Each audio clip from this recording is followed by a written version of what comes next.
இரவில் கேட்க வேண்டிய இறைவனின் வார்த்தை.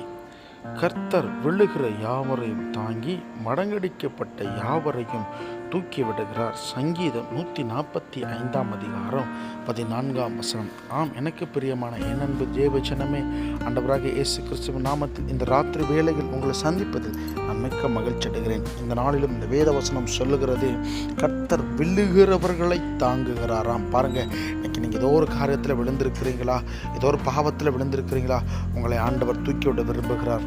ஆமென். அன்பு தேவஜனமே, பாருங்க, மடங்கடிக்கப்பட்டவர்கள் என்று சொல்லி, ஆம், நம்மளை பிசாசனமன் ஏதோ ஒரு விதத்தில் நம்மளை மடக்கி போட்டிருப்பான். சில காரியங்களை நம்மளை கண்ணெதிர்க்கே காண்பித்து நம்மளை மடக்கி வைத்திருப்பான். அது நிமித்தமாக நாம் பாவத்தில் விழுந்திருப்போமானால் இன்னைக்கு உங்களை ஆண்டவர் விடுவிக்க, தூக்கிவிட அவர் காத்து கொண்டிருக்கிறார். பிரியமானவர்களே, இந்த ராத்திரி வேளையில் உங்களுடைய பாவங்களை கர்த்தரிடத்தில் ஒப்புக்கொடுங்கள். கர்த்தர் உங்களை ஆசீர்வதிப்பார்.